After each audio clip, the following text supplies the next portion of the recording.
Hello students. शिक्षा सोपान के इस ऑनलाइन प्लेटफॉर्म पर आपका हार्दिक स्वागत और अभिनंदन है।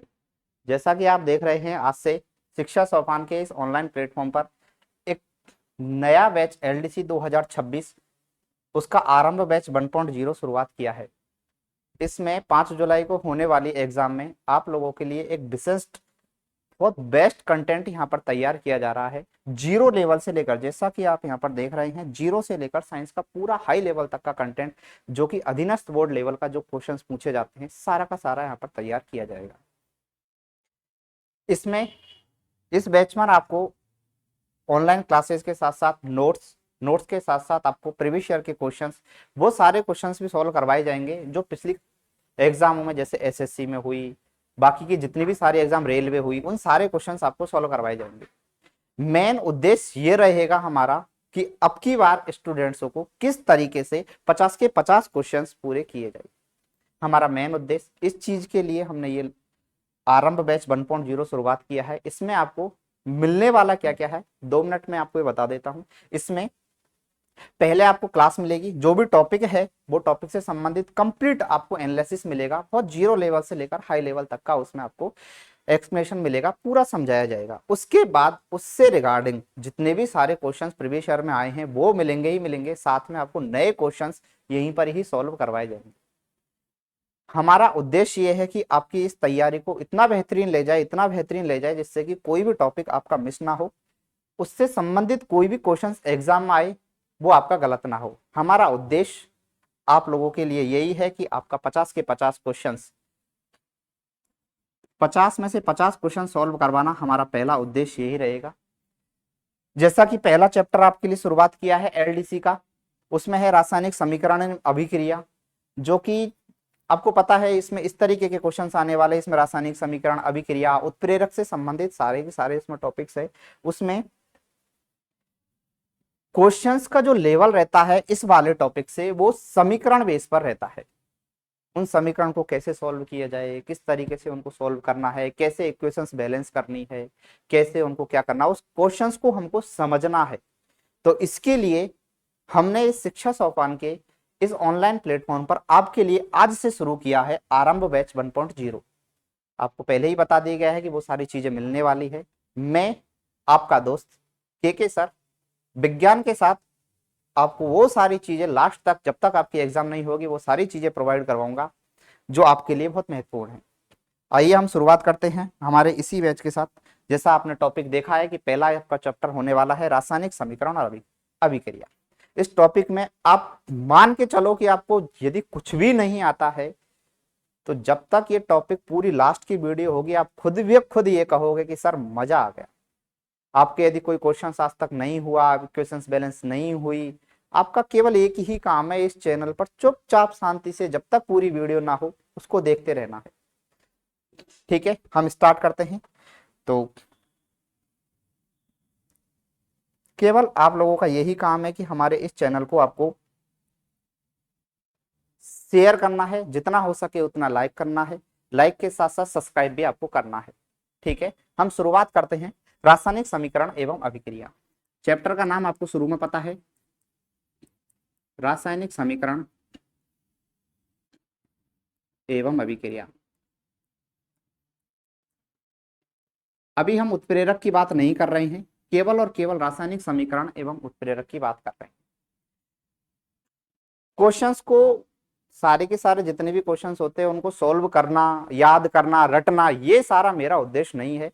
मैं आपको रासायनिक समीकरण का टॉपिक को इतने इजी वे में लेके जाऊंगा जो बच्चे होते हैं वो भी सॉल्व करेंगे। देखो, आप लोगों ने 10th क्लास के अंदर या 9th क्लास के अंदर एक टॉपिक पढ़ा होगा, रासायनिक समीकरण अभिक्रिया के अंदर आता है। उस टॉपिक का नाम है रासायनिक परिवर्तन। सारी की सारी परिभाषाएं भी यहीं से क्लियर होने वाली है। रासायनिक परिवर्तन, और एक आपने पढ़ा है उसी के साथ भौतिक परिवर्तन। यहाँ से क्वेश्चंस बनता है 100%। एक तो बनता है रासायनिक समीकरण, एक बनता है यहीं से भौतिक परिवर्तन। और ये मान के चलो कि एलडीसी के साथ साथ रीट की एग्जाम हुई, सीटी की एग्जाम हुई, उन सब में यहाँ से 100% क्वेश्चन बनता है भौतिक परिवर्तन। अब ये सर भौतिक परिवर्तन और रासायनिक परिवर्तन कैसे होते हैं, उन चीजों के बारे में हम आते हैं। सबसे पहले रासायनिक परिवर्तन क्या है, भौतिक परिवर्तन क्या है, ये सारी चीजों को थोड़ी देर के लिए एक साइड में रख दो। अपने को पढ़ना है, जैसे मैं कह रहा हूं स्टार्टिंग में यदि आपको देखना है, एक चीज देखनी है, वो क्या देखनी है आपको, मैं बता रहा हूं, दो एरो के साइन। आपको दो केवल और दो केवल दो एरो के साइन याद रखने हैं। पहला तो आपको ये वाला एरो का साइन याद रखना है और दूसरा वाला आपको ये एरो का साइन याद रखना है। ये केवल और केवल एक एरो का साइन है जिसको केवल लक्ष्मण जी ने चलाया है। दूसरा वाला एरो का साइन ये है कि एक तरफ से लक्ष्मण जी ने चलाया है, दूसरी तरफ से मेघनाथ ने चलाया है। ये मैं मेरी भाषा में बता रहा हूं। अब मेन उद्देश्य क्या है कि सर ये एरो का साइन क्या है, हम अभी तक रासायनिक परिवर्तन और भौतिक परिवर्तन पर नहीं आए हैं, केवल ये समझना है। ये वाला एरो का साइन ये कहता है कि यदि अपने पास कोई भी वस्तु इस जगह पर रखी हुई है, यदि कोई भी वस्तु अपने पास यदि कोई भी वस्तु अपने पास इस जगह पर रखी हुई है, उस वस्तु को अपन किसी भी तरीके के बाहरी एफर्ट लगाकर, एक्स्ट्रा एफर्ट लगाकर, किसी भी तरीके का, चाहे तो तापमान बढ़ाकर, चाहे तो एक्स्ट्रा एफर्ट लगा रहे हैं, चाहे तो अपने को तापमान बढ़ाना पड़े, चाहे तो उसका दाब बढ़ाना पड़े, कुछ भी करना पड़े, चाहे उसका आयतन बढ़ाना पड़े, कुछ भी आपको करना पड़े, किसी भी तरीके से बाहरी दबाव के द्वारा यदि वो वस्तु इस जगह तक आ जाती है, तो ये वाला एरो का साइन ये कहता है कि यदि इस वाली वस्तु के ऊपर एक्स्ट्रा दोबारा से जो एफर्ट लगाया है, ताप को बढ़ाने का या घटाने का, या दाब को बढ़ाने का या घटाने का, किसी भी तरीके का यदि आप एफर्ट लगाते हो, उसके द्वारा वापस ये वस्तु यहां नहीं आ सकती। ठीक है। इसके बाद ये वाला एरो का सर ये वाला एरो का साइन ये कहता है कि यदि कोई वस्तु इस जगह पर है, उसके ऊपर आप यदि किसी भी तरीके का एक्स्ट्रा एफर्ट लगाते हो, किसी भी तरीके का, जैसे कि मैंने तापमान इंक्रीज कर दिया, तापमान मैंने बढ़ा दिया है, दाब मैंने बढ़ा दिया है, या फिर इनको घटा दो, कुछ भी कर लो, चाहे तो बढ़ाना है, चाहे कोई भी एक आपको भारी एफर्ट लगाना है। इसके बाद यदि ये वस्तु यहां तक आ जाती है, तो उसके ऊपर मैं एक्स्ट्रा एफर्ट लगा देता हूं, तो ये वस्तु वापस से उसी स्थिति में आ जाती है। कुछ तो समझ में आया? इतना सा ही समझ में आया हो, चाहे 10%, इतना इसमें है कि कोई वस्तु यहां से यहां तक पहुंच चुकी है, परमानेंट हो चुकी है, वापस से इस जगह पर नहीं आ रही है। कोई वस्तु यहां पर रखी है, यहां से यहां तक चलकर आ चुकी है, उसमें वापस से परिवर्तन हो रहा है, मतलब वो फिक्स नहीं है। एक चीज समझ में आई? तो ये वाला तीर का निशान से हमको ये समझ में आई थी कि कोई भी वस्तु है वो क्या हो रही है, स्थायी। क्या हो रही है वो? स्थायी। और इस वाले के अंदर आपको एक चीज समझ में आई कि इसके अंदर क्या हो रही है, वो अस्थायी। अभी सारी चीजें क्लियर होने वाली है, थोड़ा सा धैर्य रखिए बस। केवल इतना सा समझ में आया है कि हमको ये वाला एरो का साइन जैसे ही दिखाई दे, तो इसका मतलब ये है कि इसमें सारी जितनी भी वस्तु हैं वो स्थायी हो चुकी है। इसका एरो का साइन का मतलब कि वो अस्थायी नहीं है। वो कैसी है? अस्थायी है। अभी तक उसमें परिवर्तन आ सकता है, किसी भी तरीके का एक्स्ट्रा एफर्ट में लगा दूं तो उसमें परिवर्तन आ सकता है। आगे बात समझ में? इसका मतलब ये हुआ कि यदि उसमें मैंने बोला कि स्थायी आ रहा है, तो यदि वो वस्तु स्थायी हो रही है, तो हमेशा और हमेशा वो नए पदार्थ के रूप में परिवर्तित हो जाएगी। हमेशा और हमेशा यदि वो परिवर्तित होगी तो किसके रूप में परिवर्तित हो जाएगी? एक नए पदार्थ के रूप में परिवर्तित हो जाएगी। आपको हमेशा और हमेशा एक चीज मिलेगी, वो क्या मिलेगी? नया पदार्थ आपको हमेशा और हमेशा मिलेगी। नए पदार्थ के रूप में क्या हो जाएगी? वो परिवर्तित हो जाएगी। आई बात समझ में? इसका इस वाले एरो का मतलब, अस्थायी का मतलब यह है कि यदि कोई चीज अस्थायी है, वापस से इस जगह से इस जगह पर आ सकती है, इस जगह से इस जगह पर आ रही है, अस्थायी है, इसका मतलब जो पहले थी वही है, उसमें कोई बदलाव नहीं आता है। नया पदार्थ है, आपको नहीं मिलता है, इसमें नया पदार्थ आपको नहीं मिलेगा। आगे बात समझ में? इतनी सारी चीजें क्लियर होने के पीछे, इतना सा यदि क्लियर हो चुका है, तो रासायनिक परिवर्तन और भौतिक परिवर्तन के जितने भी उदाहरण आते हैं वो सारे के सारे यहीं से क्लियर हो गए। सिंपल सा ध्यान रखना है, मैं इनको एक उदाहरण के साथ आपको समझा रहा हूं, उदाहरण लेके समझा रहा हूं दोनों का।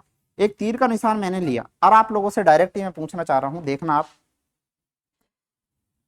कि जैसे मैंने दो उदाहरण लिखे हैं। पहला उदाहरण मैंने लिखा है जल को बर्फ में बदलना। जल को किस में बदलना है मुझे? जल को मैंने बर्फ दिया है, बर्फ में बदल दिया मैंने। सर आपने कहा कि ठीक है सर। दूसरा वाला मैंने लिया है, मैंने ले लिया है दूध, और दूध को मुझे बदलना है, किस में बदलना है मुझे? ये वाला येलो का साइन लगाया है मैंने, और दही में मैंने इसमें बदल दिया।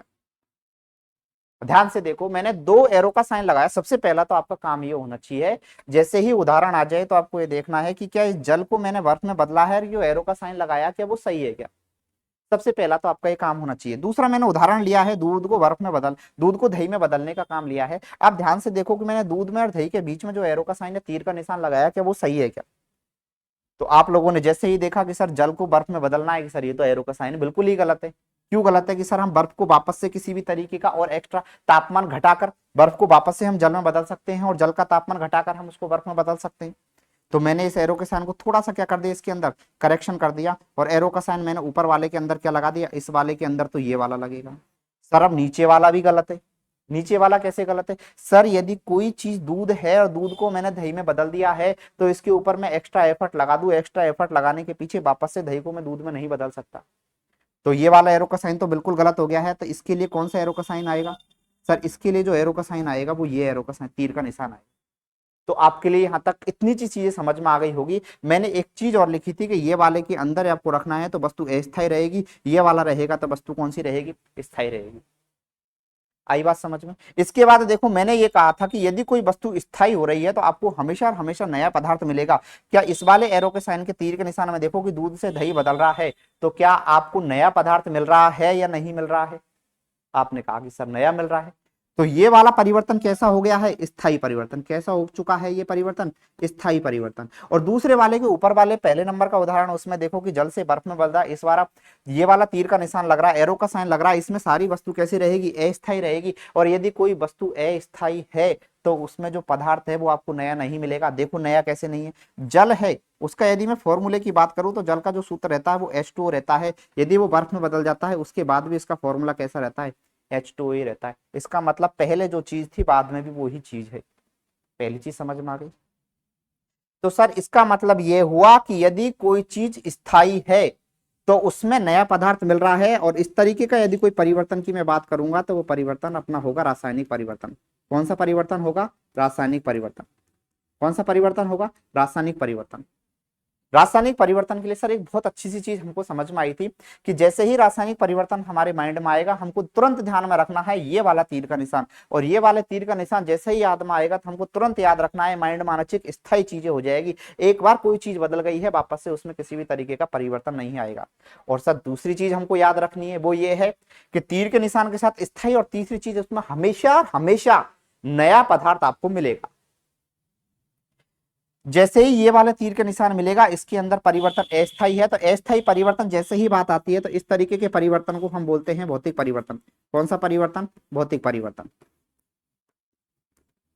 मैंने शुरू में ही कहा था कि मैं कोई भी चीजों को रटाने के हिसाब से नहीं है, यहाँ पर यार आपको मैंने परिभाषा लिखा दी, ये सारी चीजें नहीं। अब नए तरीके से नए स्टैंडर्ड बेस पर तैयारी की जाएगी। जो पुराना पैटर्न था वो हो गया वे पास, अब नए तरीके से पढ़ाई स्टार्ट होगी। उसमें मैंने सारी चीजें जितनी भी बताई थी उनसे आप खुद रियलाइज करो, खुद से देखो कि मैंने ये तीर का निशान केवल समझाया है। और आपको माइंड में तीर का निशान रखना है कि ये तीर का निशान आता है तो सारी की सारी जितनी भी वस्तु रहेगी वो कैसी रहेगी, स्थायी परिवर्तन। यदि ये वाला तीर का निशान हमको देखना है तो परिवर्तन कैसा रहेगा, अस्थायी परिवर्तन। ये वाला तीर का निशान से जैसे भी हमको दिखाई देगा स्थायी परिवर्तन, तो हमेशा हमेशा आपको नया पदार्थ मिलेगा।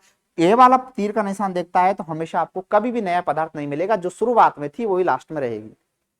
यदि नया पदार्थ मिल रहा है, परिवर्तन भी स्थायी है, तो आपको जो परिवर्तन बोला जाएगा उसको क्या बोला जाएगा, रासायनिक परिवर्तन बोला जाएगा। यदि आपका परिवर्तन अस्थायी है, उसमें नया पदार्थ नहीं मिल रहा है, तो कौन सा परिवर्तन रहेगा, भौतिक परिवर्तन रहेगा। सर यहां तक हमारी चीज समझ में आ गई। लेकिन एक बार को हमको थोड़ी देर के लिए हमको भौतिक परिवर्तन और रासायनिक परिवर्तन की परिभाषा बता दो। मैं ये कह रहा हूं, मैंने शुरू से ही कहा था, वही चीज ध्यान रखना कि मैं कभी भी रटाने के हिसाब से नहीं बोलूं। मैंने दो परिवर्तन लिखे थे, रासायनिक परिवर्तन और भौतिक परिवर्तन। रासायनिक परिवर्तन के अंदर मैंने लिखा कि नया पदार्थ मिलता है। नया पदार्थ जैसे भी मिलेगा आपको, जो भी नया पदार्थ मिलेगा उस नए पदार्थ की जितनी भी सारे गुणधर्म होंगे, रासायनिक गुणधर्म होंगे, वो सारे के सारे क्या होंगे, नए होंगे पहले पदार्थ के मुकाबले में। मैंने कुछ कहा, ध्यान से सुनना। जो नए पदार्थ मिल रहा है आपको, नया पदार्थ आपको मिल रहा है, उसके जितने भी सारे गुणधर्म है वो नए गुणधर्म पहले पदार्थ के मुकाबले में हमेशा नए रहेंगे। इसके जितने भी गुणधर्म रहेगा वो सारा का सारा गुणधर्म क्या रहेगा, परिवर्तित। आपको गुणधर्मों में क्या आ जाएगा, इसमें परिवर्तन आ जाएगा, ध्यान रख लेना। जैसे अपना रासायनिक परिवर्तन का जो उदाहरण था, दूध से दही में बदलना, ये उदाहरण किसका था, रासायनिक परिवर्तन का। किसका था ये, रासायनिक परिवर्तन का उदाहरण था। रासायनिक परिवर्तन के उदाहरण में मैंने कहा कि जो गुणधर्म रहेंगे वो पूरे पहले पदार्थ के गुणधर्म से बिल्कुल ही अलग रहेंगे। ध्यान से देखो, पहला पदार्थ अपना दूध था और दूध से मैंने क्या बना दिया, दही बना दिया। दोनों की जितनी भी सारे रासायनिक गुणधर्म थे वो बिल्कुल ही अलग है एकदम से। दूध का गुणधर्म, दूध अपने हिसाब से काम करता है, दही अपने हिसाब से काम करता है। तो हमेशा ध्यान रखो, हमेशा हमेशा ध्यान रखना है कि दूध से दही में जैसे भी बदला परिवर्तन आपको याद रखना है, स्थायी हो गया है, स्थायी होते ही आपको कौन सा परिवर्तन लगाना है, रासायनिक परिवर्तन। मैं इतनी सारी चीजें जो इतना आपको समझाया है, इतना मैंने बताने के पीछे आपसे कह रहा हूँ, रासायनिक परिवर्तन और भौतिक परिवर्तन के जितने भी उदाहरण आने वाले हैं वो सारे के सारे क्लियर हो जाएंगे। एक बार फिर से बोल रहा हूं, जैसे ही रासायनिक परिवर्तन और भौतिक परिवर्तन का आपका एग्जाम्पल आपको मिलेगा, कभी भी आपसे परिभाषा नहीं पूछेगा, आपसे जैसे ही उदाहरण पूछेगा कि बताइए कि निम्न में से कौन सा भौतिक परिवर्तन है और कौन सा रासायनिक परिवर्तन है, तो आपको शांति से एक लंबी सांस लेके देखना है कि इसमें कौन सा वाला ये रसायन काम कर रहा है।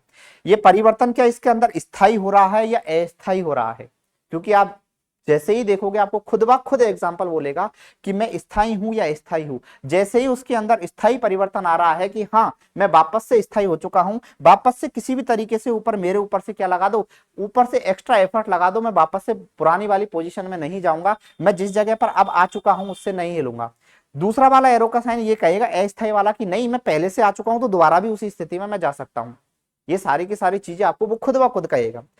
यदि स्थायी और अस्थायी से भी नहीं समझ में आ रहा तो मैंने एक नया चीज मिला है कि हमेशा रासायनिक परिवर्तन के अंदर आपको नया पदार्थ मिलेगा और भौतिक परिवर्तन के अंदर आपको नया पदार्थ नहीं मिलेगा। क्लियर है ये सारी चीजें। मैं एक नई स्लाइड्स लेकर आपको नई चीज बताता हूं। देखो मैंने लिखा है रासायनिक परिवर्तन।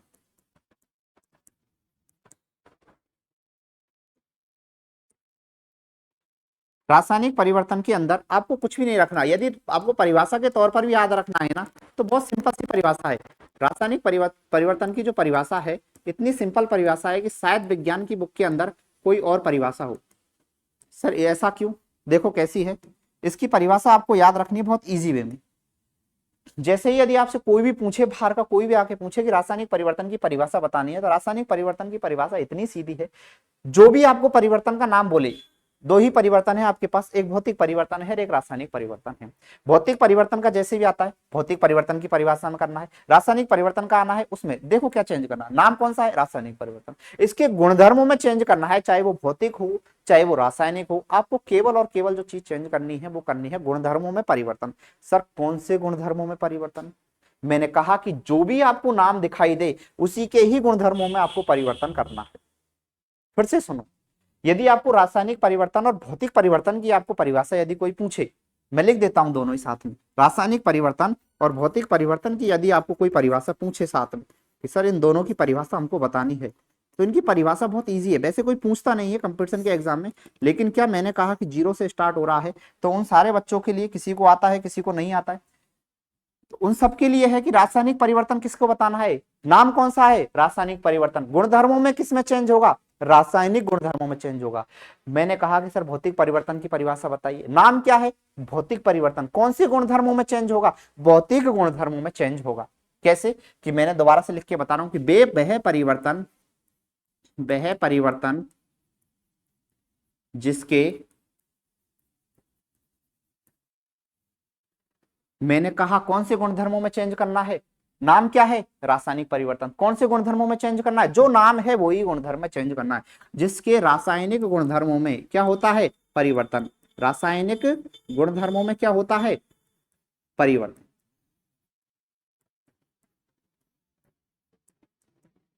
कौन से गुणधर्मों में परिवर्तन किया मैंने, रासायनिक गुणधर्मों में। आई बात समझ में? कौन से गुणधर्मों में चेंज किया मैंने, रासायनिक गुणधर्मों में मैंने क्या किया है, चेंज किया है। सारा का सारा यही खेल था।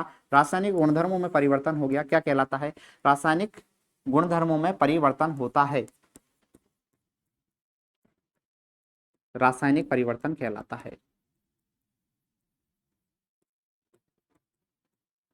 आई बात समझ में? ये परिभाषा एग्जाम के अंदर, कंपटीशन के एग्जाम के अंदर नहीं पूछेगा, ये ध्यान रखना। लेकिन थोड़ा सा क्या स्टार्टिंग का समझ में आ जाए, आपके एग्जाम्पल पूरे जितने भी है पूरे क्लियर हो जाएंगे। रासायनिक परिवर्तन कहलाता है। ऐसे ही इसकी परिभाषा बनानी है कि भौतिक परिवर्तन किसे कहते हैं। सर आपने अभी अभी बोला है कि वह परिवर्तन जिसका नाम आ जाए वही गुणधर्मों में परिवर्तन करना है। नाम कौन सा है, भौतिक। तो वह परिवर्तन कौन से गुणधर्मों में परिवर्तन करूं, भौतिक गुणधर्मों में। वह परिवर्तन जिसके कौन से गुणधर्मों में परिवर्तन करूं मैं, बताओ जल्दी से, कौन से में, भौतिक। Very good. कौन से गुणधर्मों में करना है, भौतिक गुणधर्मों में परिवर्तन, जिसके भौतिक गुणधर्मों में, भौतिक गुणधर्मों में परिवर्तन होता है, गुणधर्मों में परिवर्तन होता है, परिवर्तन होता है, क्या कहलाता है? भौतिक परिवर्तन कहलाता है। यहां तक समझ में आया सबको? मैं मान के चल रहा हूं कि आप लोगों को यहां तक सारा समझ में आ गया है। जैसे ही आपके सामने उदाहरण आएंगे, मैं खुद ब खुद कह रहा हूं कि आप उनको खुद ब खुद बिना कुछ कहे, किसी का सहारा लिए आप उन उदाहरणों को बता दोगे। मैंने एक लाइन और लिखी थी रासायनिक परिवर्तन के अंदर, मैंने एक लाइन लिखी थी इसके अंदर की जो भौतिक परिवर्तन और रासायनिक परिवर्तन, में दो अलग अलग लाइन बताई थी। बहुत रासायनिक परिवर्तन की मैंने क्या कहा था कि ये परिवर्तन है, ये कैसा परिवर्तन है? स्थायी परिवर्तन है। यह परिवर्तन कैसा है? स्थायी परिवर्तन है। स्थायी के साथ साथ में रासायनिक यदि स्थायी है तो भौतिक परिवर्तन कैसा रहेगा? अस्थायी परिवर्तन। सर यहां तक तो हमारे समझ में आ गया बिल्कुल, जितना भी था वो। मैंने रासायनिक परिवर्तन के अंदर ही एक चीज लिखी थी, इसके अंदर मैंने लिखा था कि रासायनिक परिवर्तन होता है तो उसमें नए पदार्थ का निर्माण होता है, और भौतिक परिवर्तन यदि अस्थायी परिवर्तन है तो उसको भौतिक परिवर्तन बोलते हैं, उसमें नए पदार्थ का निर्माण नहीं होता है। तो भौतिक परिवर्तन में, रासायनिक परिवर्तन में किसका निर्माण होता है? नए पदार्थ का निर्माण। किसका होता है? नए पदार्थ का। यदि कोई पूछे कि नए पदार्थ का निर्माण कौन से परिवर्तन में होता है, नए पदार्थ का निर्माण यदि तो कोई पूछे तो बता देना कि नए पदार्थ का निर्माण हमेशा और हमेशा 100 में से 100 बार जो नए पदार्थ का निर्माण होगा वो किसमें होगा? रासायनिक परिवर्तन में। ठीक है, इसके अंदर नया पदार्थ नहीं मिलता है, ये चीज ध्यान रखना, नया पदार्थ नहीं मिलता है।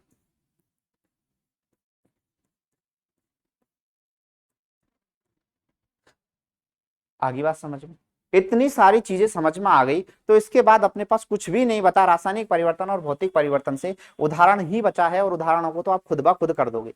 लेकिन मैं एक चीज और समझाना चाह रहा हूं आपको, कुछ ट्रिक्स बेस पर, क्योंकि जैसे ही आपकी कंपटीशन की एग्जाम के अंदर कुछ चीज ऐसी होती है जिनको ट्रिक से भी याद करना जरूरी है। किससे याद करना जरूरी होता है? ट्रिक से भी याद करना जरूरी होता है। और वो ट्रिक ये है कि जैसे ही आपके सामने भौतिक परिवर्तन और रासायनिक परिवर्तन आता है, तो आपको सर कभी कभी ऐसा हो जाता है कि हमारे समझ में नहीं आ रहा और जल्दी करना होता है, बहुत फास्ट होता है, टाइम का भी अपने पास इश्यू होता है, तो इसके लिए रासायनिक परिवर्तन का याद कर लो। रासायनिक परिवर्तन, ये चीज तो अपने पास है ही है कि हमेशा और हमेशा यदि बैठे नहीं, तो ये दो लाइन तो आपको याद रखनी है, दो से आप कोई सा भी उदाहरण कर दोगे। लेकिन ट्रिक ये है कि जैसे ही आपको रासायनिक परिवर्तन के अंदर यदि आपको उदाहरण दिया गया है और आपको एक शब्द दिख जाए जलना, कौन सा शब्द दिख जाए? जलना। कोई भी पदार्थ हो, चाहे यदि वो जल रहा है, तो जैसे ही जलना शब्द आपको दिखे तो आपको परिवर्तन कौन सा लगाना है? रासायनिक परिवर्तन। सर जलना तो ठीक है, यदि आपसे कोई कह दे कि पचना, यदि आपको एक नया शब्द और मिल जाए कि जलने के साथ साथ पचना, तो आपको भी कौन सा परिवर्तन लगाना है? रासायनिक परिवर्तन लगाना है। ठीक है सर, यदि हमसे कह दे कि सर दहन, एक नया शब्द मिल जाए आपको, हालांकि ये जो जलना है वो दहन की तरह ही है, लेकिन मिल जाए फिर भी, तो यदि आपको जैसे ही दहन शब्द दिखा, आपको कौन सा परिवर्तन लगाना है? रासायनिक परिवर्तन। सर हमको एक नई चीज और बता दो, एक चीज की सर, यदि आपको मिल जाए किडवन, क्या मिल जाए? किडवन आपको मिल जाए, तो आपको हमेशा और हमेशा कौन सा परिवर्तन लगाना है? रासायनिक परिवर्तन। ये सारे यदि आप याद कर सकते हो, ये 4 वर्ड, आपको बहुत हेल्प मिलेगी इनसे, बहुत नहीं बहुत ज्यादा हेल्प मिलेगी। लेकिन आपको केवल माइंड में जो दो चीज याद रखनी है, स्थायी परिवर्तन और नए पदार्थ का निर्माण, अस्थायी परिवर्तन और नए पदार्थ नहीं मिलता है, ये तो आपको हमेशा याद रखना है। यदि ये याद रखोगे तो आपका कोई भी एग्जाम्पल आपका कभी गलत नहीं हो। मैंने ट्रिक भी बता दी है, रासायनिक परिवर्तन के साथ साथ कोई भी पदार्थ में यदि कभी जल रहा है तो कौन सा परिवर्तन? रासायनिक परिवर्तन। आंख बंद करके लगा देना। यदि किसी चीज का पाचन हो रहा है, पच रही है वो चीज, तो किस तरीके का परिवर्तन है वो? रासायनिक परिवर्तन। यदि किसी चीज का दहन हो रहा है, कौन सा परिवर्तन होगा? रासायनिक परिवर्तन। यदि किसी चीज का किण्वन हो रहा है, कौन सा परिवर्तन रहेगा? रासायनिक परिवर्तन। एक चीज यहाँ पर एक शब्द लिखा हुआ है जलना, एक शब्द लिखा हुआ है जलना। कभी कभी क्या करता है एग्जाम्पल, जलना ये शब्द होता है तो इस जलने शब्द से हमको कंफ्यूज कर देता है। कंफ्यूज नहीं होना है। जैसे ही आप शिक्षा सोपान के इस प्लेटफॉर्म पर आए हैं, इसके बाद कंफ्यूज तो होना ही नहीं है। सारी चीजें जितनी भी वो पूछ सकता है, उन सारी चीजों को कवर करके चलेंगे। उसकी कमर तोड़ के रखनी है, अधीनस्थ बोर्ड की और आरपीएससी की कमर तोड़ के रखनी है यहाँ पर, बस ये मकसद है। जलना शब्द यदि हमको दिख जाए, ये कंफ्यूज कर सकता है केवल एक एग्जाम्पल में, और वो मैं एग्जाम्पल आपको लिख देता हूं, अपवाद। अपवाद में है, उसमें नहीं देखना। क्यों? वैसे अपवाद इसको नहीं बोल सकते, इसको थोड़ी देर के लिए, लेकिन मान लो कि ये अपवाद है। अब वो अपवाद क्या है, इसमें लिख देता है वो कि बल्ब का जलना। किसका जलना? बल्ब का जलना। एक मैंने उदाहरण लिखा है, मैंने थोड़ी देर पहले बोला कि जलना शब्द आपको जैसे भी दिखे आपको कौन सा परिवर्तन लगाना है, रासायनिक परिवर्तन लगाना है। लेकिन सर यहां पर बल्ब का जलना, क्या बल्ब जलता है क्या? बल्ब कभी जलता नहीं है, ध्यान रखना। इस जगह पर जाकर अपवाद इसलिए बोल रहे हैं कि यहाँ पर मैंने जलना शब्द एक ट्रिक के लिए बताया है। बल्ब का जलना एक परिवर्तन है, वो कैसा परिवर्तन है? भौतिक परिवर्तन है। सर आप तो बोल रहे हो कि जो ये परिवर्तन है वो कैसा परिवर्तन है? रासायनिक परिवर्तन है। लेकिन अभी यहाँ पर बोल रहे हो कि ये भौतिक परिवर्तन है। ये क्या है सर? ये गड़बड़ की, ध्यान रखो, ये गड़बड़ नहीं है। बल्ब का जो जलना है, बल्ब कभी जलता नहीं है। बल्ब हमेशा और हमेशा यदि कुछ चीज परिवर्तन आती है, हमेशा और हमेशा बल्ब के अंदर कोई चीज परिवर्तित आती है, तो बल्ब के अंदर क्या होता है? बल्ब, ध्यान रखना, अपन बोलते हैं अपनी जनरल भाषा में कि जलना, लेकिन बल्ब जलता नहीं है। बल्ब क्या होता है? हमेशा और हमेशा ऑन या ऑफ। और मैंने कहा कि यदि बल्ब ऑन या ऑफ होगा तो भौतिक परिवर्तन होगा। कौन सा परिवर्तन होगा? भौतिक परिवर्तन होगा। और मैंने कहा कि भौतिक परिवर्तन के अंदर आपको नया पदार्थ नहीं मिलेगा। क्या बताइए कि जब भी बल्ब जलता है तो आपको कोई नया पदार्थ मिलता है? पहले भी बल्ब ही था, लास्ट में भी बल्ब ही है, किसी भी तरीके का कोई परिवर्तन नहीं आया है। ये चीज समझ में आ गई आपको? अपवाद स्वरूप मैंने सारी चीजें बता दी है, भौतिक परिवर्तन और रासायनिक परिवर्तन की। एक बार फिर से बता रहा हूं, रासायनिक परिवर्तन आ जाता है, कौन से गुणधर्मों में परिवर्तन करना है? रासायनिक गुणधर्मों में। मैंने कौन से गुणधर्मों में परिवर्तन किया है? रासायनिक गुणधर्मों। केवल इतना सा याद रखना है कि रासायनिक गुणधर्मों में परिवर्तन किया। परिवर्तन कौन सा आया? भौतिक परिवर्तन। नाम से ही पता चल गया कि कौन से गुणधर्मों में परिवर्तन करना है, भौतिक गुणधर्मों में परिवर्तन करना है। सर आप तो छा गए, सर मजा आ गया। हमारा भौतिक परिवर्तन और रासायनिक परिवर्तन का जो था टॉपिक, वो यहाँ से बहुत कुछ क्लियर हो चुका है हमारा। नाम रासायनिक परिवर्तन, कौन से गुणधर्मों में परिवर्तन? जो नाम वही गुणधर्मों में परिवर्तन। भौतिक परिवर्तन, कौन से गुणधर्मों में परिवर्तन? जो नाम उसी गुणधर्मों में परिवर्तन। रासायनिक परिवर्तन तो रासायनिक गुणधर्मों में परिवर्तन, भौतिक परिवर्तन तो भौतिक गुणधर्मों में परिवर्तन। क्लियर है? याद रखना है, स्थायी परिवर्तन है तो रासायनिक परिवर्तन है, नए पदार्थ का निर्माण हो रहा है तो रासायनिक परिवर्तन है। यदि अस्थायी परिवर्तन है तो भौतिक परिवर्तन है। नए पदार्थ यदि आपको नहीं मिल रहा है, पहले जो चीज थी लास्ट में वही है, तो कौन सा परिवर्तन रहेगा? भौतिक परिवर्तन रहेगा। मैंने ट्रिक भी बता दी है इसके लिए, जलना, पचना, दहन, किण्वन। आगे बात समझ में? सर भौतिक परिवर्तन का भी हमको कुछ ट्रिक बता दो। लो तो लो भाई, आपके लिए ये भी हाजिर है ट्रिक। इसमें भी कुछ वर्ड है छोटे छोटे से, वो याद रखना है आपको। कौन कौन से वर्ड याद रख लेना? एक तो है आपको काटना, किसी चीज को काटना, टुकड़ों में तोड़ना। दूसरा तोड़ना।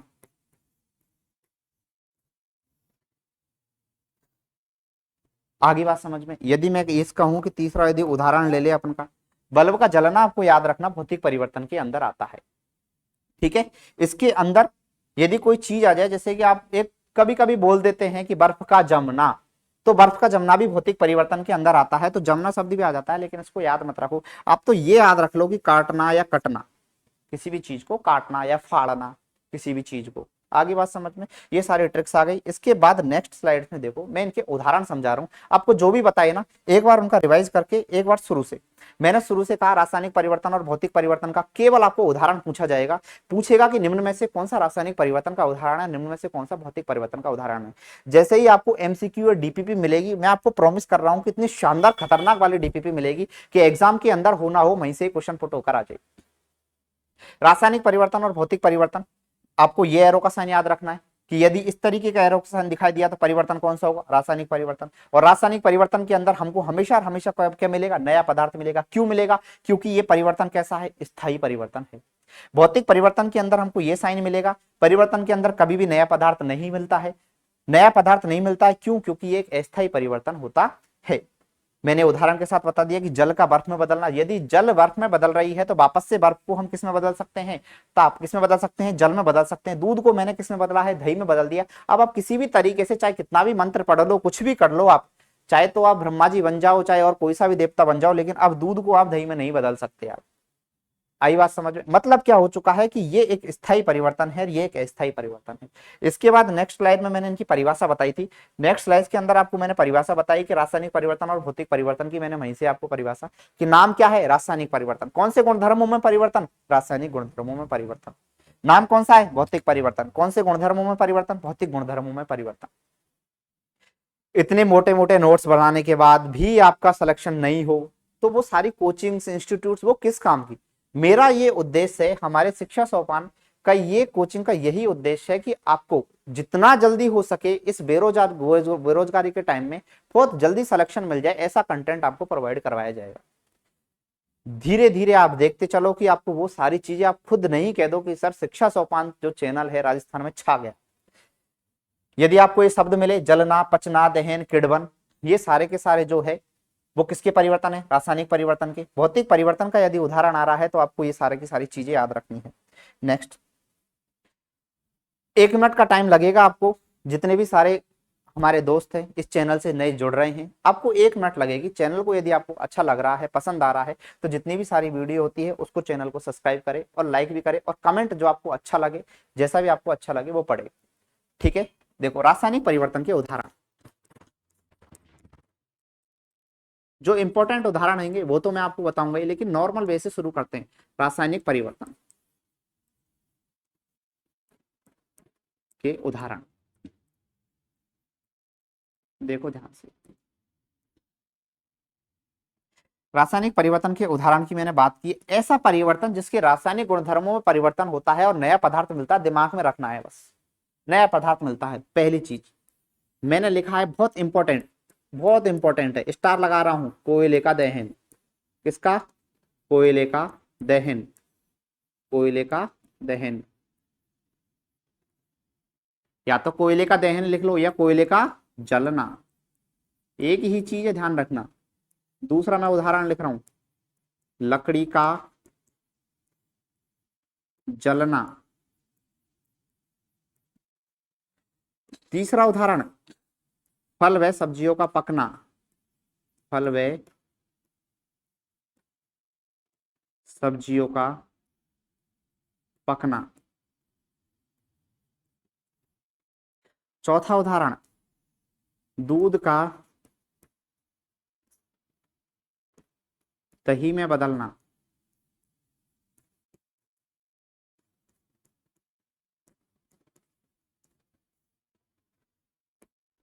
पांचवा उदाहरण। ये जितने भी सारी चीजें हैं ये परीक्षा के अंदर कई बार पूछे गए हैं, लेकिन अब ये वाला उदाहरण मैं स्टार लगा रहा हूं, इसके ऊपर डबल स्टार। मैग्नीशियम की रिबन का जलना। मैग्नीशियम की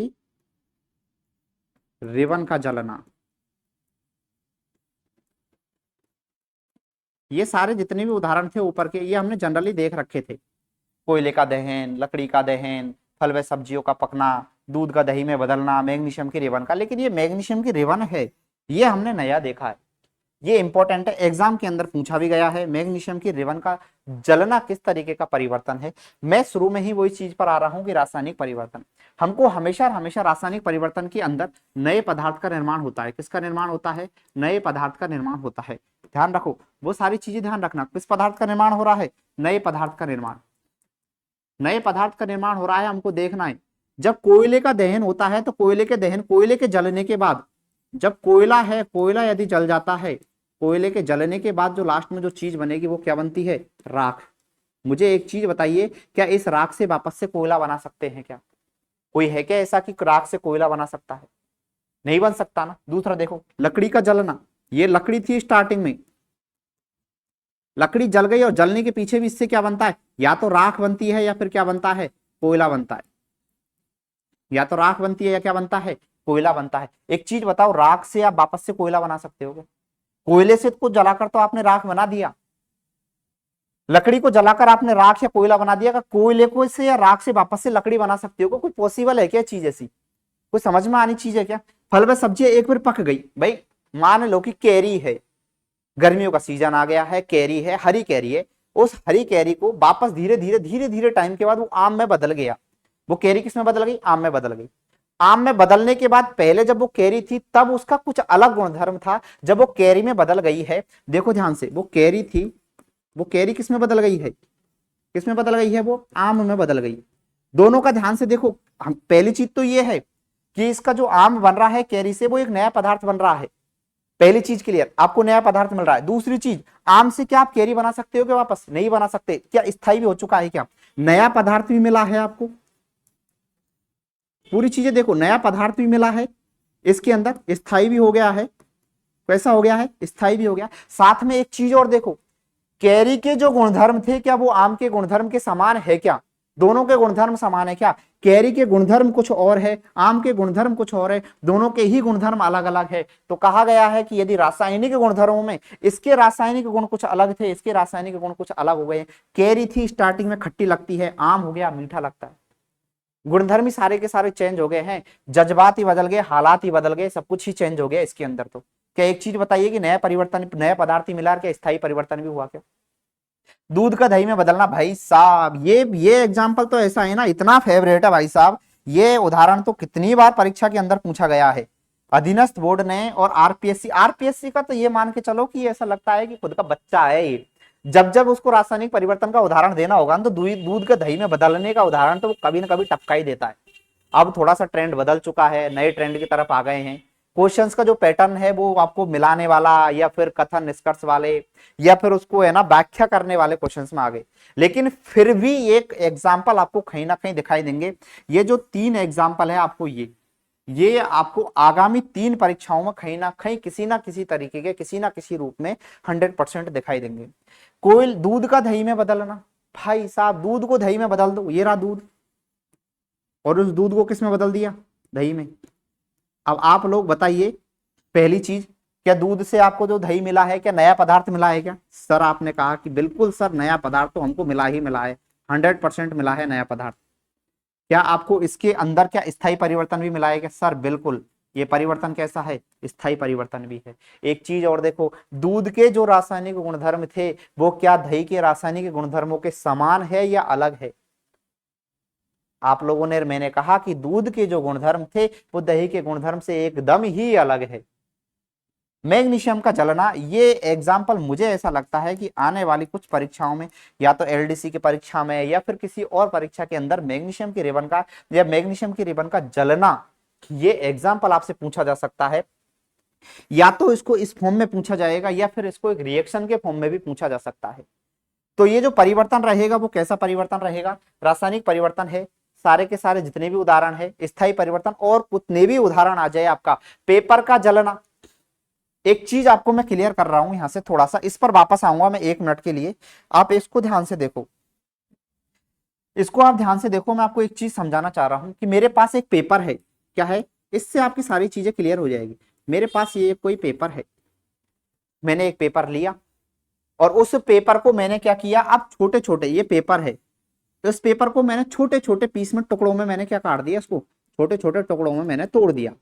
ये पेपर है, इसको मैंने कट कर दिया, इस तरीके से मैंने कट कर दिया इसको, और ये छोटे छोटे पीसेस में क्या बन गया, छोटे छोटे टुकड़ों में कागज बन गया। आई बात समझ में? जो मैं समझाना चाह रहा हूं उस पर जाना मेन, कि ये कागज लिया मैंने, ये कागज का एक टुकड़ा है, किसका टुकड़ा है ये, कागज का एक टुकड़ा, कागज का टुकड़ा। इस कागज के टुकड़ों को मैंने छोटे छोटे और छोटे छोटे टुकड़ों में मैंने क्या कर दिया, इसको काट दिया। काटने के बाद भी आप देखोगे कि स्टार्टिंग में तो ये पूरा का पूरा जो पेपर था वो कैसा है, पूरा एक शेप था, अच्छी इसकी कंफर्ट। लेकिन ये जैसे ही ये मैंने छोटे छोटे टुकड़ों में चेंज किया, तो आप ये मत कह देना कि सर इससे कुछ नया पदार्थ बन गया है। नया पदार्थ नहीं बना है। क्यों? क्योंकि शुरुआत में भी वो कागज था, लास्ट में भी वो क्या है, कागज है। इसके किसी भी तरीके के गुणधर्मों में चेंज नहीं आया है। मैं ये वाला इसलिए समझा रहा हूं कि यदि मैं इस कागज के टुकड़े को छोटे छोटे टुकड़ों में तोड़ रहा हूं, तब तो हमको इसमें कौन सा परिवर्तन लगाना है, भौतिक परिवर्तन लगाना है। लेकिन जैसे ही मैं इस कागज के टुकड़े को, मैंने एक कागज का टुकड़ा लिया और इसको मैंने क्या कर दिया, इसको बर्न कर दिया, इसको मैंने जला दिया। इस कागज के टुकड़े को मैंने क्या कर दिया, जला दिया। अब जला देने के बाद आप खुद देखो कि इससे जो क्या बनेगी, लास्ट में कागज का टुकड़ा जल जाएगा तो लास्ट में क्या बनेगी, ऐश या राख मिलेगी आपको लास्ट में। राख जैसे ही मिल रही है तो मुझे बताइए कि इन छोटे छोटे टुकड़ों से तो आप फैक्ट्री में ले जाकर इसकी लुगदी बनाकर वापस से आप पेपर बना सकते हो, लेकिन ये राख से वापस से क्या आप कागज बना सकते हो क्या? आपने कहा कि नहीं सर, यदि पेपर को जला रहे हैं तो जलाने के साथ तो आपको परिवर्तन लगाना है, कौन सा, रासायनिक परिवर्तन। और यदि हम पेपर को काट रहे हैं तो काटते टाइम पर जो परिवर्तन रहेगा वो कैसा रहेगा, भौतिक परिवर्तन। आई बात समझ में? ये जो मैंने पेपर का ये काटने वाली चीज बताई थी, इससे एक चीज और मैं आपको ऐड कर रहा हूं यहां से। जो मैंने ये पहले शुरुआत में बताई थी आपको यहाँ से भौतिक परिवर्तन, मैंने अभी कागज के टुकड़े को मैंने जलाने की जो चीज बताई थी, इसमें एक लाइन और लिखूंगा। वो लाइन ये है कि भौतिक परिवर्तन के अंदर आपको कोई भी पदार्थ होगा उसकी क्या बन सकती है, शेप और साइज, उसकी आकृति में परिवर्तन आ सकता है, उसके रूप में परिवर्तन आ सकता है, रूप या आकृति में परिवर्तन आ सकता है, उसके में आकृति में परिवर्तन हो सकता है। कि सर अब ये नई चीज क्या और आपने कर दी। मैं एक एक लाइन इसीलिए लिखता जाता हूं कि जैसे भी उदाहरण समझाया आपके दिमाग में फिट बैठा रहे। आकृति में परिवर्तन या रूप में परिवर्तन कैसे, देखो मैंने पेपर वाला समझाया, यदि ये नहीं समझ में आया तो मैं ये कह रहा हूं कि मैंने एक लकड़ी का क्या लिया, एक ब्लॉक लिया है, ये लकड़ी का मैंने एक ब्लॉक ले लिया, ठीक है, ये एक लकड़ी का क्या है, ब्लॉक है, एक लकड़ी का छोटा सा टुकड़ा है। इस लकड़ी के छोटे से टुकड़े को मैंने काट दिया। पहले मैंने शुरुआत में लकड़ी का टुकड़ा लिया है, अब इस लकड़ी के टुकड़े को मैंने छोटे छोटे छोटे छोटे पीस में मैंने क्या कर दिया, इसको डिवाइड कर दिया। अब ये छोटे छोटे पीस में क्या हो चुका है, डिवाइड। शुरुआत में भी आपने देखा कि पहले क्या थी ये लकड़ी, जब ये छोटे छोटे पीस में भी ये डिवाइड हो चुकी है तो क्या मुझे बताइए कि लकड़ी थी या कुछ और हीरा मोती बन गया, लकड़ी है, बिल्कुल सही बात। मैंने कहा कि इसकी आकृति में परिवर्तन आ सकता है, पहले पहले लकड़ी का एक पूरा ब्लॉक था, बाद में छोटे छोटे टुकड़ों में क्या हो गया है, परिवर्तित हो गया। थोड़ी देर के बाद मेरा मूड और खराब हो गया, मैंने क्या किया कि इन छोटे छोटे टुकड़ों को मैंने क्या बना दिया, खिलौना बना दिया, बहुत अच्छा सा कोई खिलौना बना दिया।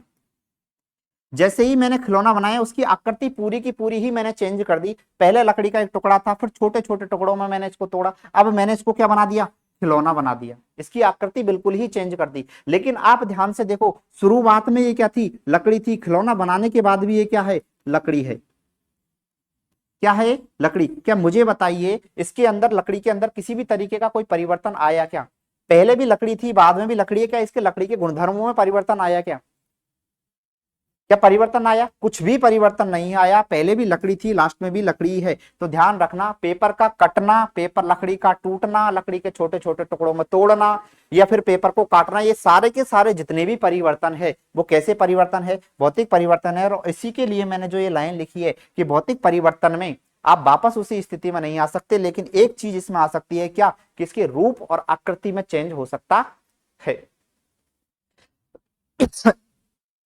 इसके बाद मैंने एक आपको उदाहरण बताया है, मैग्नीशियम की रेवन का जलना। मैग्नीशियम की रेवन के लिए मैंने कहा कि किसी ना किसी परीक्षा के अंदर आपको ये पूछा जाएगा, ये यदि या तो इसी तरीके से पूछा जाएगा, यदि इसी तरीके से नहीं पूछा जाएगा तो एक नया फॉर्मेशन और बनता है। इसका नया फॉर्मेशन ये बनता है कि मैग्नीशियम की एक रेवन है ये, और मैग्नीशियम की रेवन को अपने को जलाना है। और ध्यान रखना, कोई भी चीज कभी भी यदि जलती है तो उसके लिए अपने को हमेशा एक चीज की जरूरत होती है, और वो चीज है क्या, ऑक्सीजन। क्या है, ऑक्सीजन। तो मैग्नीशियम की रेवन किसकी उपस्थिति में जलेगी, ऑक्सीजन की उपस्थिति में जलेगी। जैसे ही मैग्नीशियम की रेवन ऑक्सीजन की उपस्थिति में जलती है तो लास्ट में एक नए पदार्थ का निर्माण होता है, उसको बोलते हैं मैग्नीशियम ऑक्साइड। क्या बोलते हैं उसको, मैग्नीशियम ऑक्साइड। क्या बोलते हैं उसको, मैग्नीशियम ऑक्साइड। ये इक्वेशंस बैलेंस आपको करना नहीं आती है, मैं लिख देता हूं अभी। मैग्नीशियम की रेवन को मैंने किसकी उपस्थिति में जलाया है, ऑक्सीजन की उपस्थिति में। मैग्नीशियम की रेवन को जैसे ही मैंने मैग्नीशियम की रेवन को ऑक्सीजन की उपस्थिति में जलाया, एक नया पदार्थ मिलकर आया था, मैग्नीशियम ऑक्साइड। कौन सा पदार्थ निकल कर आया अपने पास, मैग्नीशियम ऑक्साइड। इस क्वेश्चन को पूछ सकता है एग्जाम वाला कि मैग्नीशियम की रेवन है, मैग्नीशियम रेवन,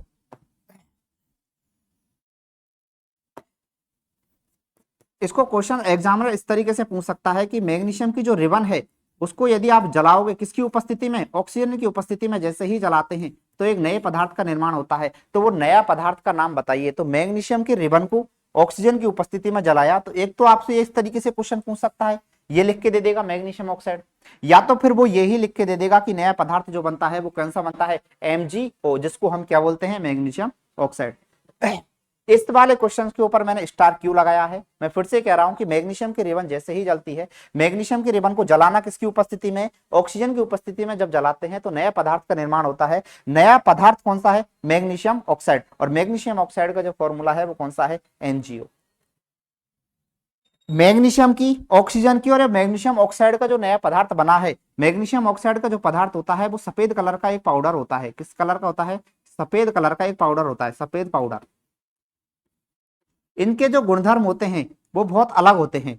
मैग्नीशियम के और ऑक्सीजन के जो गुणधर्म होते हैं उससे मैग्नीशियम के ऑक्साइड के जो गुणधर्म है उससे बिल्कुल ही एकदम में अलग होते हैं। यहां तक का यदि आपको टॉपिक समझ में आया तो नेक्स्ट टॉपिक की तरफ, रासायनिक परिवर्तन और भौतिक परिवर्तन के उदाहरण आपको समझ में आ गए हैं। इस वाली स्लाइड देखो, मैं लिख रहा हूं नेक्स्ट आपको भौतिक परिवर्तन के उदाहरण। किसके? भौतिक परिवर्तन के उदाहरण। भौतिक परिवर्तन के उदाहरण ये है, जितने भी सारे आपको नया पदार्थ नहीं बनता है वो सारे के सारे कौन से बच गए?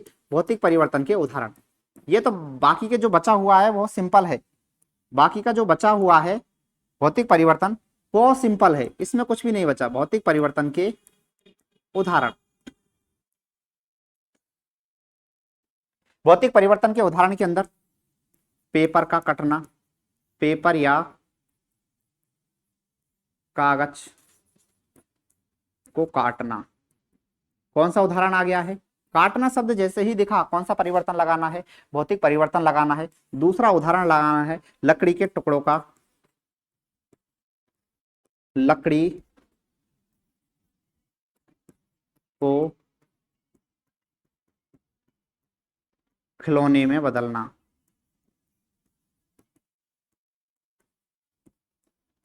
तीसरा उदाहरण है पानी का बर्फ में बदलना। किस में बदलना है? बर्फ में बदलना। इसके कुछ ऐसे ही सिंपल सिंपल से उदाहरण है। एक उदाहरण आपको मैं लिख रहा हूं, ये बहुत मजेदार उदाहरण है, मोमबत्ती का पिघलना।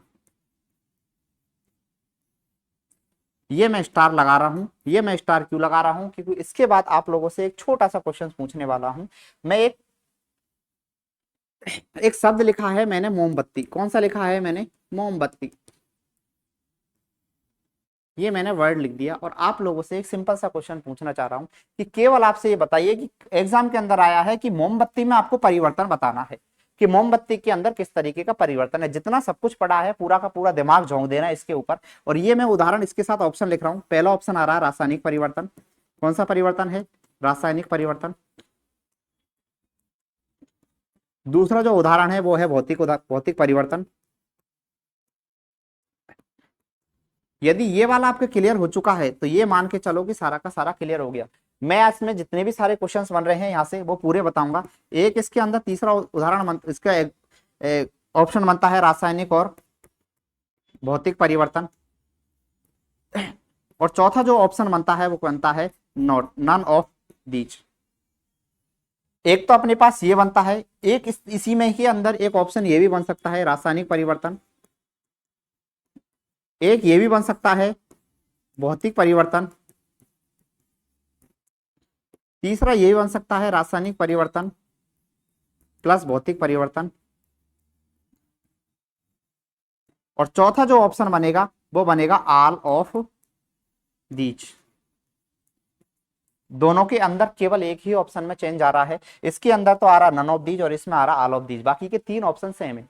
एग्जामिनर ने पूछा है कि आपको केवल बताना है कि मोमबत्ती के अंदर किस तरीके का परिवर्तन होता है। आप लोगों ने मेरे हिसाब से सारा दिमाग लगा लिया होगा। मैं आपको समझा देता हूं। ये देखो आपके पास एक कैंडल बनी हुई है, ये मोमबत्ती है। ये मोमबत्ती मैंने आपको बना दी। ये मोमबत्ती क्या हो रही है? अब जल रही। ध्यान से देखो, मैंने मोमबत्ती बनाई। अब मैंने मोमबत्ती को क्या मैं जला सकता हूं क्या? आप लोगों ने कहा सर जला सकते हो। यदि मोमबत्ती जल रही है, यदि ये क्या हो रही है? जल रही है। मोमबत्ती क्या कर रही है? जल रही है। मोमबत्ती जैसे ही जल रही है तो आपको जो उदाहरण लगाना है जलते टाइम पर, जब जल रही है, जलते टाइम पर यदि आपको उदाहरण लगाना है तो वो कौन सा लगाना है? रासायनिक परिवर्तन का। तो सर क्या इसके अंदर रासायनिक परिवर्तन सही होगा क्या? नहीं। अभी रोको। मोमबत्ती जब जलती है तो आप देखा करोगे ध्यान से कि बगल से इससे इसकी जो मोम होती है वो पिघल पिघल कर नीचे आने लगी रहती है। इसकी जो मोम होती है वो पिघल पिघल कर नीचे आती है। जब मोमबत्ती जल रही है, एक ही टाइम पर मोमबत्ती जली रही है और उसी टाइम पर इसमें क्या हो रहा है? मोम पिघल पिघल कर आ रहा है। जब मोमबत्ती पिघल रही होती है, जब मोम क्या हो रही होती है? पिघल रही होती है। पिघलते टाइम पे यदि उसमें परिवर्तन आएगा तो वो कौन सा परिवर्तन आएगा? भौतिक परिवर्तन आएगा।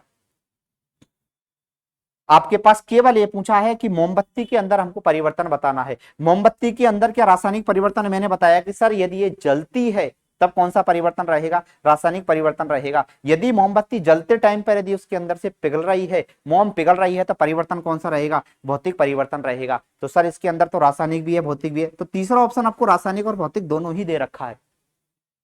ये वाला तो आपको समझ में आ गया क्या, ये वाला और ध्यान से देखो कि सर इसमें कौन सा ऑप्शन सही रहेगा। इसमें देखो कि जब मोमबत्ती जल रही है तब कौन सा परिवर्तन रहेगा, रासायनिक परिवर्तन रहेगा। जब मोमबत्ती पिघल रही है तब कौन सा परिवर्तन रहेगा, भौतिक परिवर्तन रहेगा। इसका मतलब इसके अंदर रासायनिक परिवर्तन भी है, भौतिक परिवर्तन भी है, ये सारी चीजें। लेकिन लास्ट वाला ऑप्शन ये कह रहा है कि all of these. All of these का मतलब ये है कि क्या चार तीनों तीनों जो कथन दे रखे ऊपर के वो सही है क्या। मैं ये आप खुद लोग बताइए कि रासायनिक परिवर्तन होता है क्या। सर होता है, जब मोमबत्ती जलती तब रासायनिक परिवर्तन होता है। क्या भौतिक परिवर्तन होता है क्या, सर मोमबत्ती पिघल भी सकती है, भौतिक परिवर्तन भी हो सकता है। मुझे बताइए क्या एक साथ रासायनिक परिवर्तन और भौतिक परिवर्तन दोनों हो सकते हैं क्या, कि सर हो सकते हैं। जब मोमबत्ती जल रही होती है उस टाइम पर रासायनिक परिवर्तन भी होता है, जब मोमबत्ती जलती है उस टाइम पर वो पिघलती भी है, उसमें भौतिक परिवर्तन भी होता है। तो क्या रासायनिक परिवर्तन और भौतिक परिवर्तन दोनों भी हो रहे हैं क्या। इसका मतलब रासायनिक परिवर्तन भी होता है, भौतिक भी होता है, और रासायनिक और भौतिक एक साथ भी हो सकते हैं। तो क्या इसमें ये वाला ऑप्शन सही रहेगा क्या। कौन सा वाला कब लगाए, जब आपको मोमबत्ती का पूछा जाए और केवल ये कह दे कि मोमबत्ती जल रही है, क्या कर रही है, जल रही है, तब आपको केवल और केवल आपको जो उदाहरण लगाना है वो ओनली कौन सा लगाना है, रासायनिक परिवर्तन। कौन सा लगाना है आपको, रासायनिक परिवर्तन। यदि ये कह दे कि मोमबत्ती केवल पिघल रही है, क्या हो रही है, पिघल रही है, यदि पिघल रही है तो उस टाइम पर आपको क्या लगाना, ओनली कौन सा लगाना है, भौतिक परिवर्तन। कौन सा लगाना है, भौतिक परिवर्तन। लेकिन ये कह दे कि मोमबत्ती के अंदर बताना है आपको, केवल और केवल मोमबत्ती के अंदर ही बताना है। यदि मोमबत्ती के अंदर कहे तो ध्यान रखना मोमबत्ती जल भी सकती है, मोमबत्ती पिघल भी सकती है। एक टाइम पे वो जल रही होती है तब उसके अंदर पिघल रहा भी मोम पिघल पिघल कर भी नीचे आ सकती है। मतलब जब मोमबत्ती जलती है तो रासायनिक परिवर्तन भी हो सकता है, मोमबत्ती पिघल रही है तो भौतिक परिवर्तन भी हो सकता है, रासायनिक और भौतिक परिवर्तन एक साथ भी हो सकते हैं, वो जल रही है तब। अब आपको इन दोनों में से कौन सा लगाना है। यदि आपको ये none of these the option में, लास्ट वाले ऑप्शन में यदि नन ऑफ दीज दे, तब तो आपको रासायनिक और भौतिक परिवर्तन वाला ये ऑप्शन है, ये टिक करना है। और यदि आपको लास्ट में ये सारे के सारे ऑप्शन देने के पीछे नन ऑफ दीज ना देकर ऑल ऑफ दीज दे, तो आपको ये वाला ऑप्शन टिक करना है। आगे बात समझ में, सारे के सारी चीजें क्लियर होने के पीछे मैं आगे की तरफ बढ़ता हूं थोड़ा सा। रासायनिक परिवर्तन और भौतिक परिवर्तन के लिए हमको कुछ चीजों के बारे में एग्जाम सीधा ही पूछ लेता है कि हमको बताइए कि किस तरीके से पता चलेगा कि रासायनिक परिवर्तन और भौतिक परिवर्तन हुआ है। हमको किस तरीके से पता चलेगा कि रासायनिक परिवर्तन और भौतिक परिवर्तन हुआ है। तो रासायनिक परिवर्तन को हमको पता लगाना है, तो उसके लिए कुछ चीजें बनी है। रासायनिक परिवर्तन के लिए हमको पता लगाना है कि रासायनिक परिवर्तन इसके अंदर हुआ है या नहीं हुआ है। तो रासायनिक परिवर्तन के लिए हमको कुछ चीजें याद रखनी है, सिंपल सिंपल सी। उन चीजों के या यहाँ से क्वेश्चंस किस तरीके से आता है वो भी बताऊंगा। रासायनिक परिवर्तन के लिए सिंपल याद करना है आपको, कुछ चीजें हैं। इंग्लिश में यदि आप याद रखोगे तो बहुत अच्छा रहेगा। इंग्लिश में बहुत सिंपल ही है, STC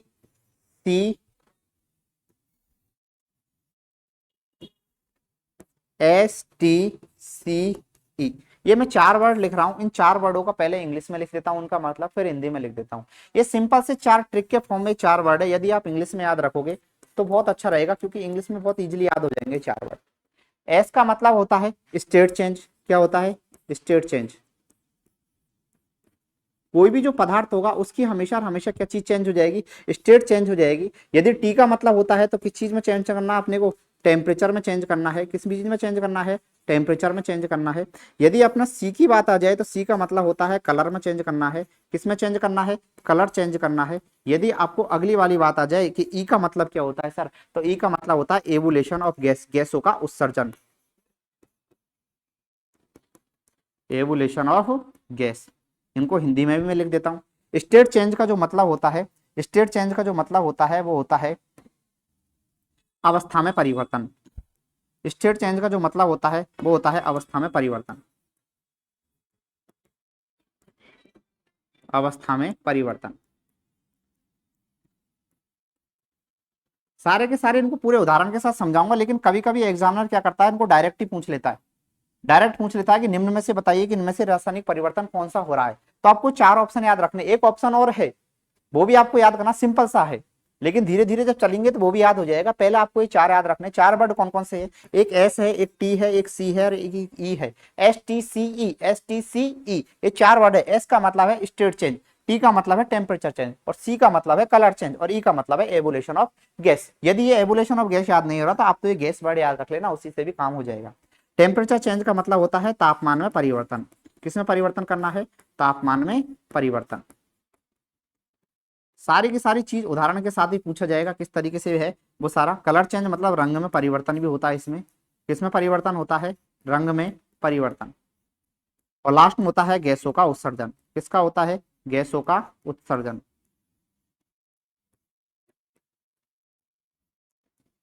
ये चार उदाहरण के साथ मैंने बताए हैं। इन चारों को क्वेश्चंस कैसे पूछा जाता है? क्वेश्चन पूछेगा कि आपको ये चार ऑप्शन दे देगा। ऑप्शन ए में आपको ये लिख देगा, ऑप्शन बी के अंदर आपको ये लिख देगा, ऑप्शन सी के अंदर आपको ये लिख देगा, और डी वाले ऑप्शन में आपसे कह देगा कि ऑल ऑफ दीज।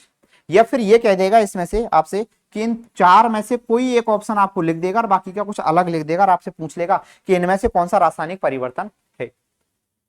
रासायनिक परिवर्तन के लिए आपको चार शब्द, चार लाइन, चार वर्ड जो भी आपको याद रखने हैं। यदि सिंपल से चार वर्ड याद रख सको तो बहुत इजी काम हो जाएगा। पहला है एस। एस फोर होता है स्टेट चेंज। टी फोर मतलब होता है, टी मीन्स होता है टेम्परेचर चेंज। सी मीन्स होता है कलर चेंज, और ई का मतलब होता है एवोल्यूशन ऑफ गैस। एवोल्यूशन यदि याद नहीं रहे तो आपको सिंपल सा गैस याद कर लेना, और गैस से ही याद रह जाएगा किसमें चेंज करना है आपको? गैसों का क्या करना है? उत्सर्जन करना है। मतलब यदि कोई भी केमिकल रिएक्शन होगी तो उसमें से आपको गैस निकलती हुई दिखाई देगी। वो आगे की बात है। पहले तो आपको ये चार पूरे के पूरे जो वर्ड है उसमें याद रखना है कि आपको बताना है कि निम्न में से कौन सा रासायनिक परिवर्तन हो रहा है या नहीं हो रहा है। तो आपको चारों याद रखना है। हिंदी में अवस्था में परिवर्तन, तापमान में परिवर्तन, रंग में परिवर्तन और गैसों का उत्सर्जन। यदि ये चारों चीज हो रही है तो आप चारों में से कोई भी एक चीज को या तो चारों देगा और उपयुक्त सभी दे देगा, या फिर आपको आजकल क्या नया ट्रेंड चल रहा है मिलाने वाला, या फिर ये चल रहा है कि आपको बताना है कि ये इसकी व्याख्या करता है क्या, या मिलाने वाला, एक कॉलम को दूसरे कॉलम से मिलाना है। तो इस तरीके से यदि ये आ जाता है तो इनमें से आपको ध्यान रखना है। पहला अवस्था में परिवर्तन, तापमान में परिवर्तन, रंग में परिवर्तन और गैसों में उत्सर्जन। ये सारी की सारी जो एक्टिविटी होती है ये किसको दर्शाती है? ये दर्शाती है रासायनिक परिवर्तन को। किसको दर्शाती है? रासायनिक परिवर्तन को। किसको दर्शाती है? ये रासायनिक परिवर्तन को दर्शाती है। कहने का मतलब यह है कि यदि किसी भी चीज के अंदर, यदि कोई वस्तु के अंदर अवस्था में परिवर्तन हो रहा है, उसी चीज के अंदर यदि तापमान में भी परिवर्तन हो रहा है, यदि किसी वस्तु के अंदर रंग में परिवर्तन आ रहा है, यदि किसी वस्तु में से यदि हमने कोई भी प्रैक्टिकल किया, रासायनिक अभिक्रिया हुई और रासायनिक अभिक्रिया के अंदर से गैसों का उत्सर्जन हुआ, तो हम कह सकते हैं पूरे दावे के साथ कि वो किस तरीके का परिवर्तन है सर? कि वो रासायनिक परिवर्तन है। सिंपली क्वेश्चन आ जाता है। ये इसके बारे में मैं पहली बार क्यों बता रहा हूं कि आज तक कभी किसी एग्जाम ने ये क्वेश्चन नहीं पूछा है, और शायद हो सके आगामी एग्जामों में ये क्वेश्चन आपसे पूछ ले। आपको ये सारी चीजें याद आई? शुरू से एक बार इनका जल्दी से रिवाइज करते चलो, फास्ट फास्ट। पहला है, आपको शुरुआत की थी हमने रासायनिक परिवर्तन और भौतिक परिवर्तन से। रासायनिक परिवर्तन और भौतिक परिवर्तन को मैंने दो तीरों के बारे में बताया था कि स्थायी परिवर्तन होगा, रासायनिक परिवर्तन होगा। रासायनिक परिवर्तन स्थायी के साथ साथ इसमें नया पदार्थ भी अपने को मिलेगा। भौतिक परिवर्तन होगा, अस्थायी होगा, और इसमें नया पदार्थ कभी भी नहीं मिलता है। मैंने दो उदाहरण सिंपल से यहाँ से समझाए थे, लेकिन आपको यदि याद रखना है तो ये एरो के साइन आपको याद रखना है कि ये एरो के साइन क्या कहते हैं। आई बात समझ में? दूसरी वाली स्लाइड्स में ये कहता है कि मैंने आपको परिवर्तन की परिभाषा सिखाई थी कि परिभाषा कैसे बनानी है। यदि कोई पूछ ले कि रासायनिक परिवर्तन की आपको परिभाषा बनानी है, रासायनिक परिवर्तन सिंपल सी, नाम कौन सा है? रासायनिक। तो कौन से गुणधर्मों में परिवर्तन करना है? रासायनिक गुणधर्मों में परिवर्तन करना है। यदि कोई पूछे कि भौतिक परिवर्तन की परिभाषा बताओ, नाम कौन सा है? भौतिक परिवर्तन। कौन से गुणधर्मों में परिवर्तन करना है? भौतिक गुणधर्मों में परिवर्तन करना है। कौन से गुणधर्मों में परिवर्तन करना है? भौतिक गुणधर्मों में के अंदर परिवर्तन करना है। कौन से गुणधर्मों में परिवर्तन करना है आपको? भौतिक गुणधर्मों में परिवर्तन करना है। आगे बात समझ में? दोनों को मैंने उदाहरण भी आपसे आपको यहाँ से मैंने लिखवा दिए हैं। क्लियर सी चीज है। इसके बाद नेक्स्ट स्लाइड में ये बताया गया है इनके उदाहरण के बारे में। मैंने आपको एक ट्रिक भी बताई थी इसमें कि जैसे ही रासायनिक परिवर्तन आता है उसमें आपको ये चार पांच वर्ड आपको दिखाई दे, जलना आपको दिखाई दे, पचना आपको दिखाई दे, दहन शब्द आपको दिखाई दे, किण्वन आपको यदि दिखाई दे रहा है तो आपको हमेशा और हमेशा कौन सा परिवर्तन लगाना है, रासायनिक परिवर्तन लगाना है।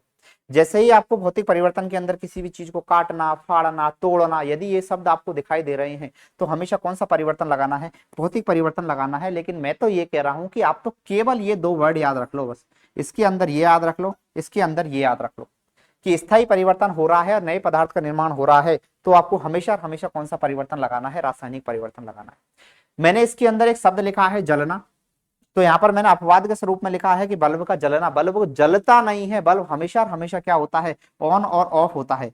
बल्ब हमेशा और हमेशा क्या होता है, ऑन और ऑफ होता है। और ऑन और ऑफ होने की वजह से ही ये जलने को देखकर आप रासायनिक परिवर्तन मत लगा देना। बल्ब मैंने अपवाद लिखा है यहाँ पर, बल्ब में किस कौन सा परिवर्तन होता है, भौतिक परिवर्तन होता है।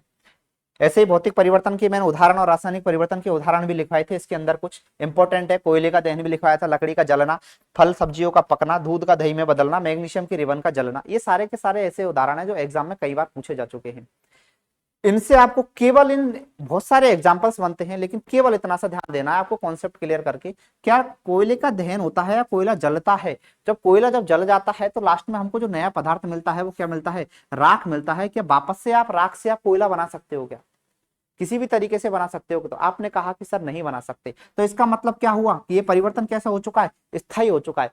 कैसा हो चुका है ये परिवर्तन, स्थायी परिवर्तन। कैसा हो चुका है ये, स्थायी परिवर्तन है। अब इसमें हम किसी भी तरीके का चेंज नहीं कर सकते। यदि ये स्थायी परिवर्तन आ रहा है तो इस तरीके के परिवर्तन को हम कौन सा परिवर्तन बोलते हैं, रासायनिक परिवर्तन। कौन सा परिवर्तन बोलते हैं, इस तरीके के परिवर्तन को हम रासायनिक परिवर्तन बोलते हैं। तो ये इस तरीके का परिवर्तन आ रहा है तो ये कौन सा परिवर्तन हो गया है, रासायनिक परिवर्तन। आगे बात समझ में। मैंने कहा कि यदि लकड़ी को मैं जला देता हूं तो लकड़ी को जलाने के बाद या तो राख बनती है या कोयला बनता है। लेकिन आप देखो कि क्या राख से और कोयले से क्या वापस से आप लकड़ी पहले थी वैसी की वैसी बना सकते हो क्या? आपने कहा कि सर ये तो इम्पॉसिबल है। यदि ये इम्पॉसिबल है तो ये भी किस तरीके का परिवर्तन है, स्थायी परिवर्तन है। और स्थायी परिवर्तन हो रहा है तो हमेशा हमेशा इसको क्या बोलेंगे हम, रासायनिक परिवर्तन। जैसे ही फल सब्जियां पक गई, मैंने फल सब्जियों का एक बहुत अच्छा सा उदाहरण लिया है, कैरी का आम में बदलना। आप एक हरा टमाटर का उदाहरण भी ले सकते हो या हरी मिर्ची का उदाहरण भी ले सकते हो कि यदि एक लाल टमाटर है, हरा टमाटर है, यदि वो हरा टमाटर पककर लाल बदल जाता तो क्या वापस से उसको लाल से हरा बना सकते हो क्या? आपने कहा कि नहीं बना सकते। तो मैंने भी यही कहा कि कैरी का उदाहरण मैंने लिया, कैरी से मैंने क्या बना दिया, आम। और कैरी के गुणधर्म में और आम के गुणधर्म में, दोनों के दोनों में देखो क्या बहुत अलग परिवर्तन है या नहीं है, बहुत सब कुछ चेंज हो चुका है, नहीं हो चुका। कैरी से आम बना है, सबसे पहले तो नया पदार्थ बना है, स्थायी परिवर्तन भी हो चुका है और इसकी जो रासायनिक गुणधर्म है कैरी और आम के वो भी चेंज हो चुके हैं। अगला उदाहरण मैंने लिखा दूध का दही में बदलना, वो भी यही है, इसमें सारे के सारे गुणधर्म चेंज हो चुके हैं, स्थायी परिवर्तन हो गया। मैग्नीशियम की रिबन का जलने का ये वाला आप ध्यान रखना कि यह आज तक पहले पूछा जा चुका, हो सकता है आगे भी पूछे। क्वेश्चन कैसे पूछ सकता है कि मैग्नीशियम के रिबन को हम जब जलाते हैं तो मैग्नीशियम के रिबन को जब जलाते हैं तो किसकी उपस्थिति में मैग्नीशियम के रिबन को जलाते हैं? मैंने कहा कि ऑक्सीजन की उपस्थिति में। ध्यान रख लेना, आज के बाद से ध्यान रखना कि यदि किसी भी वस्तु को आपको जलाना है, जब भी आपको किसी भी वस्तु को जलाना है तो वो उसके लिए अपने को एक चीज की जरूरत होगी और वो किसकी जरूरत होगी, ऑक्सीजन की जरूरत होगी। मैंने मैग्नीशियम के रिबन को किसकी उपस्थिति में जलाया, मैग्नीशियम की उपस्थिति में जलाने के पीछे एक नया पदार्थ मिला, नए पदार्थ का नाम है मैग्नीशियम ऑक्साइड। क्वेश्चंस में आपको फॉर्मूला भी पूछ सकता है, क्या है, मैग्नीशियम ऑक्साइड। आगे बात समझ में। इसके बाद अगली स्लाइड्स आती है आपकी भौतिक परिवर्तन। मैंने आपको पेपर को काटने वाला, पेपर को काटने से यहां से मैंने बताया था कि भौतिक परिवर्तन के अंदर इसमें जो चीज होती है उसकी आकृति में रूप में परिवर्तन आ सकता है। कोई भी चीज होती है आकृति या रूप में परिवर्तन आ सकता है। यहाँ से यदि आकृति और रूप के अंदर भी परिवर्तन डायरेक्ट पूछ सकता है कि एक ऐसा परिवर्तन बताइए जिसमें पदार्थ में केवल आकृति या रूप में परिवर्तन आ रहा है, तो वो परिवर्तन कैसा रहेगा सर? वो परिवर्तन रहेगा भौतिक परिवर्तन। आगे बात समझ में। इसके बाद अगला है ये कौन सा है, लास्ट वाली स्लाइड। मैंने भौतिक परिवर्तन के उदाहरण बताए हैं। भौतिक परिवर्तन के उदाहरण के बाद मैंने मोमबत्ती वाला आपको सिखाया है। मोमबत्ती वाला ध्यान रखना कि यदि केवल आपसे पूछे कि मोमबत्ती के अंदर कौन सा परिवर्तन हो रहा है, तो मोमबत्ती के अंदर आपको सिंपली बताना है कि सर यदि मोमबत्ती है, यदि वो जल रही है तब उसके अंदर कौन सा परिवर्तन होगा, रासायनिक परिवर्तन होगा। यदि वो पिघल रही है तो उसमें भौतिक परिवर्तन होगा। लेकिन मोमबत्ती जब जलती है तो सर जलने के साथ साथ वो पिघल भी सकती है, तो उसके अंदर भौतिक परिवर्तन भी हो सकता है, रासायनिक परिवर्तन भी हो सकता है। उसके अंदर रासायनिक परिवर्तन भी हो सकता है, भौतिक परिवर्तन भी हो सकता है, रासायनिक और भौतिक दोनों हो सकता है। इन दोनों ऑप्शन में थोड़ा सा डिफरेंस है कि इसके अंदर तो लिखा हुआ नन ऑफ दीज और इसके अंदर लिखा ऑल ऑफ दीज। यदि नन ऑफ दीज लिखा हुआ है तो ऑप्शन नंबर 3 आपको बहुत सही मानना है। यदि ऑल ऑफ दीज लिखा हुआ है तो option number 4 all of these best रहेगा।